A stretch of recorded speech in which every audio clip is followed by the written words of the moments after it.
લોકશાહીના પર્વમાં સૌરાષ્ટ્રના હૃદય સમાન રાજકોટવાસીઓના આશીર્વાદથી ભારતીય જનતા પાર્ટી એ બહુમતી તરફ આગળ વધી રહી છે। ત્યારે ભારતીય જનતા પાર્ટી અને ભારતીય જનતા પાર્ટીના ઉમેદવાર બંનેને અભિનંદન પાઠવું છું।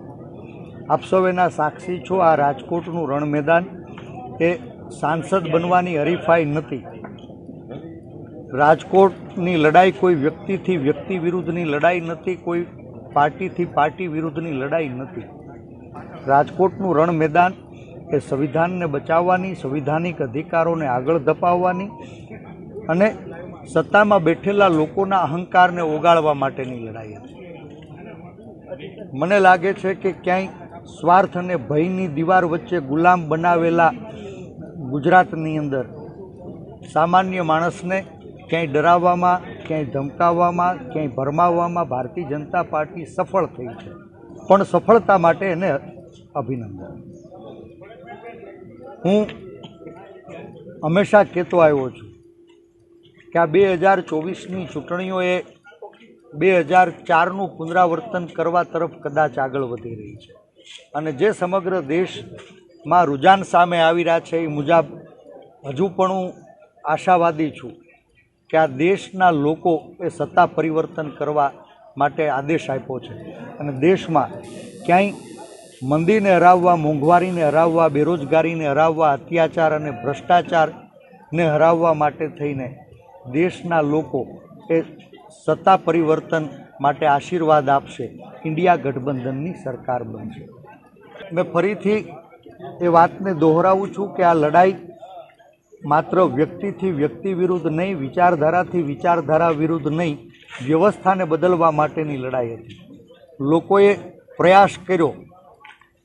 મને આનંદ થાય છે કે રાજકોટવાસીઓના હૃદયને જીતવામાં હું સફળ થયો। ચૂંટણીઓ લડવી મહત્ત્વની છે। હાર જીત તો જનતાની અદાલત નક્કી કરતી હોય છે ને જનતાએ જે આદેશ આપ્યો છે જનાદેશને સહર્ષ સ્વીકારું છું, પણ રાજકોટવાસીઓએ ખૂબ ઓછા સમયમાં ભારતીય જનતા પાર્ટીની શ્રેષ્ઠ પીચ, કોંગ્રેસ માટે સૌથી કઠિન કોન્સ્ટિટ્યુન્સીની અંદર આ જંગને છેડ્યો હતો અને એમ છતાં રાજકોટવાસીઓએ ઓછા સમયમાં ખૂબ બધો પ્રેમ આપ્યો। સંસદ બનવાનું સપનું નહોતું પણ હાથી બની અને આવતા 5 વર્ષ રાજકોટના લોકો એની વેદનાને વાચા આપવા માટે કોંગ્રેસ પક્ષનો આ કાર્યકર્તા રાજકોટમાં રહેવાનો છે, રાજકોટવાસીઓની વચ્ચે રહેવાનો છે અને જ્યારે જ્યારે પ્રજાની પીડા હશે, પ્રજાની વેદના હશે તેને વાચા આપવા માટેનો નિષ્ઠાપૂર્વક પ્રયાસ કરવા। હું હંમેશા કહેતો આવ્યો છું કે ગાંધી અને સરદારનું ગુજરાત આજ સ્વાર્થ અને ભયની દીવાર વચ્ચે ગુલામ બનાવવામાં ભારતીય જનતા પાર્ટી કદાચ સફળ થાય છે। ક્યાંય સરકારી તંત્રનો દુરુપયોગ કરી, ક્યાંય ડરાવી, ક્યાંય ધમકાવી, ક્યાંય લલચાવી, ક્યાંય ફોસલાવી, ક્યાંય ભરમાવી, સતત અને સળંગ સત્તાના મદમાં શાસકો ભાન ભૂલ્યા છે અને એનું પરિણામ સામાન્ય લોકોએ ભોગવવું પડે છે। પંચાયતથી પાર્લામેન્ટ સુધી ભારતીય જનતા પાર્ટીનું શાસન છે, કોર્પોરેશનથી કેન્દ્ર સુધી ભારતીય જનતા પાર્ટીનું શાસન છે। એમ છતાં શહેર હોય કે ગામડું, સામાન્ય માણસની સુખાકારીમાં વધારો નથી થયો અને વાત આ મીડિયાના મિત્રો સામે પણ વારંવાર આવી છે। રાજકોટ સ્માર્ટ સિટીના વર્ષોથી સપનાઓ દેખાડ્યા પછી પણ આપણે જોઈએ છીએ કે પરિણામો પહેલાં ટીઆરમી ગેમ ઝોનની અંદર એક માનવ સર્જિત દુર્ઘટનાએ કેટલાય નિર્દોષ લોકોનો ભોગ લીધો। આ ચૂંટણીમાં કદાચ પરિણામ મેળવવામાં સફળ થાય કે કેમ એ તો આખરી પરિણામો કહેશે, પણ રાજકોટના હૃદય ઉપર જે ઘાવ પડ્યો છે એ ઘાવને બુજાવવા માટે, જે પીડિત પરિવારો છે એને ન્યાય આપવા માટે પરિણામ સુધી અમે આ લડાઈને ચોક્કસ આગળ વધારીશું।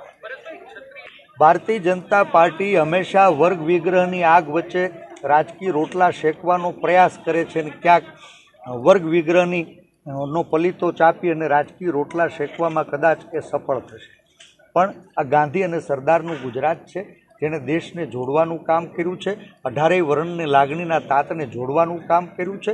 ભારતીય જનતા પાર્ટી ક્યાંય નાત જાત ભાત વચ્ચે ઝઘડા કરાવી વિભાજન કરવાનો પ્રયાસ કરશે અને કોંગ્રેસ પક્ષના કાર્યકર્તાઓ ગાંધી અને સરદારના રસ્તે 18 વર્ણને ફરીથી લાગણીના તાતને જોડવા કાર્યરત છે.